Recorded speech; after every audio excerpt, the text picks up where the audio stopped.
ये एक ऐसी कहानी है जो सिखाती है जब हालात बुरे हों तब भी कर्म करते रहना कितना जरूरी है। रवि एक छोटा सा चाय वाला था। हर दिन सुबह 5 बजे उठकर ठेले पर चाय बनाता और ऑफिस के बाहर खड़ा होकर दिन भर मेहनत करता। लेकिन हाल ही में पास में एक बड़ी कैफे की ब्रांच खुल गई थी। लोग अब उधर जाने लगे थे। रवि की बिक्री आधी से भी कम हो गई। वो परेशान रहने लगा। रात को मां से बोला, मां, भगवान भी बस अमीरों का साथ देते हैं, मेरे भाग्य में तो शायद कुछ नहीं। मां मुस्कुराई और बोली, कल सुबह जल्दी उठना, मैं तुझे किसी से मिलवाऊंगी। अगली सुबह मां उसे पास के मंदिर ले गई। वहां एक बूढ़े साधु बैठकर भगवत गीता का पाठ कर रहे थे। साधु बोले, बेटा, जब जीवन कठिन लगे तो श्री कृष्ण के इन शब्दों को याद रखना, कर्मण्येवाधिकारस्ते मां फलेषु कदाचन मां कर्म फल हेतुर्भूर्मा ते संगोस्त्व कर्मणि। गीता अध्याय 2 श्लोक 47।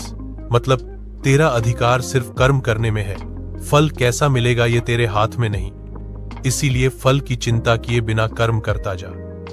रवि चुपचाप सुनता रहा। उस दिन से उसने शिकायत बंद कर दी। वो हर ग्राहक से मुस्कान से पेश आने लगा, चाय में और स्वाद लाने लगा और आसपास की सफाई का ध्यान रखने लगा।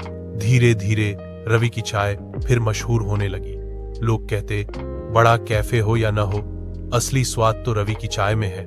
एक दिन एक सूट बूट में सज्जन रवि के ठेले पर आए। उन्होंने चाय पी, मुस्कुराए और बोले, तुम्हारी चाय में कुछ तो खास है, क्या तुम अपनी एक छोटी सी दुकान खोलना चाहोगे?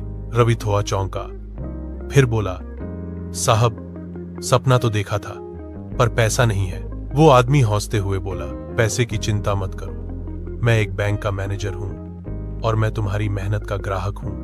आज से नहीं, पिछले 2 हफ्तों से। रवि की आंखों में आंसू थे। अगले महीने एक छोटा सा बोर्ड लगा, श्री कृष्ण चाय वाला, जहां चाय में है कर्मयोग का स्वाद। अब उसकी दुकान पर सिर्फ चाय नहीं बल्कि गीता की सीख या एक गरम चाय मुफ्त में मिलती थी। सीख, जब तुम सच्चे कर्म पर विश्वास करते हो तो ईश्वर भी ग्राहक बनकर तुम्हारे पास आते हैं। अगर इस कहानी ने आपको मुस्कुरा दिया हो शायद, तो कमेंट कीजिए। जय श्री कृष्ण। और ऐसी ही दिल को छू लेने वाली कहानियों के लिए चैनल को सब्सक्राइब जरूर करें।